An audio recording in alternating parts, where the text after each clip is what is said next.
Good evening. Taxpayers have been warned not to ignore filing their normal tax returns. That's as the Revenue Service lifted the threshold to lighten the administration load. At a media briefing in Pretoria today, SARS Commissioner Edward Kieswetter announced options people can use to file their tax returns. SARS has introduced a new app for taxpayers to save them a trip to their branches. It's a mobile app that can be downloaded on Apple Store and Play Store for Android users. The tax season this year will start on the 1st of August 2019 for taxpayers who submit their returns at SARS branches. However, the taxpayers who will be using the mobile app and e-filing system, taxpayers can start submitting their returns from the 1st of July 2019.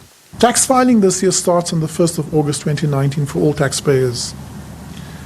We have, however, to encourage taxpayers to make the switch, we will start opening e-filing for taxpayers on the 1st of July. And for those taxpayers who want to be helped or who on their own merit would like to convert to e-filing or to mobile app from the 1st of July. When asked about the Busasa case, in which it's alleged that they hadn't paid tax, this is what he had to say.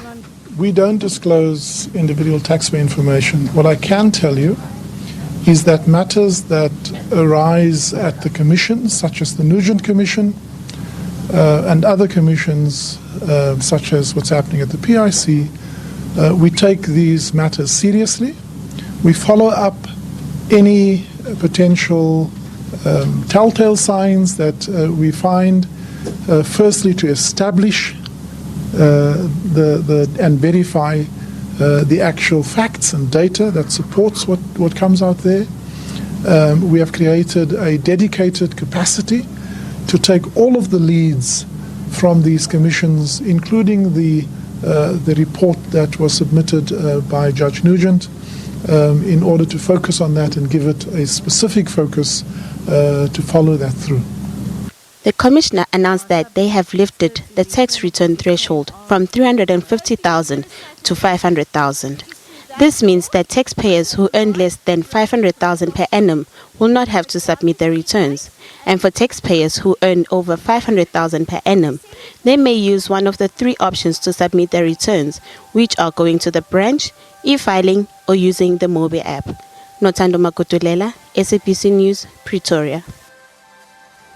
Well, let's get more on this now. Professor Keith Engel is the CEO of the SA Institute of Tax Professionals. He's in our Pretoria studios for us tonight. Professor Engel, good evening to you. For many people, this is a bit of a relief. The headline for them is they simply won't have to file a tax return this year. Yeah, no, I think to some extent, just filing a tax return can be very, very emotional. So if you're lower income and your salary is your salary, much easier. Don't worry about it. SARS will keep an eye and you're done. So yes, it will be a big relief to them. How do you know if you have to file or if you don't? Is it simple as if you have an income of below R500,000 a year and only one source of income? Is it as simple as that? It's pretty much, as long as you've got the withholding and the IRP5 is taking care of your salary, SARS can see it on the employer side. And for them to just get more returns and file and assess, it's just a waste of their time. And it becomes a problem for you because a lot of people are just filing a return of nil or even a refund. So it actually usually costs them more. Sometimes people are entitled to a refund and they'll want to file for a refund. So some of those people under the 500,000 will be filing anyway just to get some money back. Okay, do you think this impacts the tax figures at all? In a way, I suppose a tax return is SARS asking you to check the figures they already have. Yeah, look, I don't think it's going to affect any of the tax revenues. It doesn't do that. It just simplifies administration so they can focus more on the more interesting cases. So indirectly, it frees up resources, which hopefully then can help them raise revenue in a better way. All right, I mean, there's going to be a lot of talk about that. For many people, that is the headline. But the big long-term trends at SARS, some of those being announced today. New units being announced today by the SARS Commissioner. I think we still call him the new SARS Commissioner, Edward Kieswetter. This unit's going to concentrate on crimes of state capture. In other words, money lost to the fiscus during the state capture era. It would seem SARS is taking that actually very seriously. You know, I'm actually extremely impressed. I must say that if he was going to do the right thing, that is exactly the right thing to do. I am very impressed with this new commissioner. He actually listens to what the public has to say. So I'm very thrilled about that. And this is where the money is being lost. And this is one way of getting it back. So it's a great way to improve tax morality. It's a great way to pick up revenue and to pick up the spirits of people and show that government is actually accountable. So this is a right move all the way across, and I believe Mark King is going to be heading that up. So if they are where we hope they are, no, that is truly impressive. Well, I was going to say Mark King, he's the former acting SARS commissioner, in a way had to lead it through a very, very difficult time. This would show trust that the new SARS commissioner, of course the two know each other, Edward Kieswetter and Mark King. The new commissioner is showing that he does trust Mark King. That's quite a big gesture in some ways. No, that is. I guess that's right. I mean, I think he does trust him. Look, I understand when I used to be back in government, the two did work together, so it was obviously a good relationship they wanted to continue. And frankly, Mark Kingan did a great job as commissioner. He did the best he could, and I'm glad that he was recognized for that. And I'm glad the new recognizes the old. So, no, it's a very healthy sign.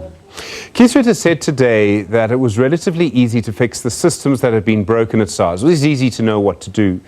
It's much harder to fix the spirit of the people working there. In other words, he talks about people who basically feel that their trust in the institution they worked for has been broken.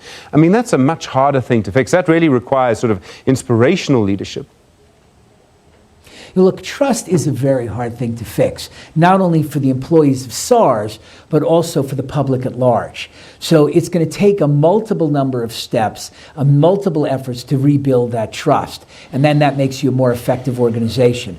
But going back, I think, reversing the Magnani era will be easy. The hard part for them is it's not just reversing the Magnani era. They're really facing a new situation in tax collection that predates the Magnani era. You really are trying to close the gap.